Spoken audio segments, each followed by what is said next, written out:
তো আজকের পর আমি ফোন দিলে তুমি আমার ফোন রিসিভ করবে না।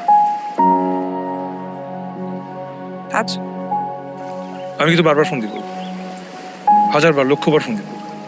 আমার কিন্তু কন্ট্রোল থাকবে না, ফোন দিতেই থাকবো।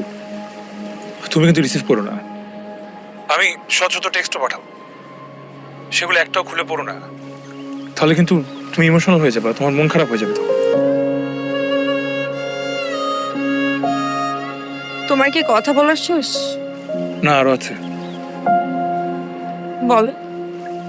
বিয়ের ঠিক আগের দিন তোমার সিমটা চেঞ্জ করে ফেলবা, ওকে? কেন? আমি তো পাগল হয়ে যাবো, তখন মাথা ঠিক থাকবে না, বারবার ফোন দিতে থাকবো। তার থেকে ভালো না তোমার ফোনটা একবার বন্ধ পেলে, তখন আর ফোন দিতে পারবো না। আর শুনো, আমার বারবার ফোন দেওয়া দেখে যদি তোমার জামাই কিছু জিজ্ঞেস করে, তুমি বলবা তুমি চিনো না, ডিস্টার্ব করে তোমাকে, বখাটে ছেলে, ওকে? আর শোনো না, বলো। তোমার নতুন নাম্বার কিন্তু আমি খোঁজার ট্রাই করবো। তুমি তোমার কাছের বন্ধুদের ওই নাম্বারটা দিও না, হ্যাঁ?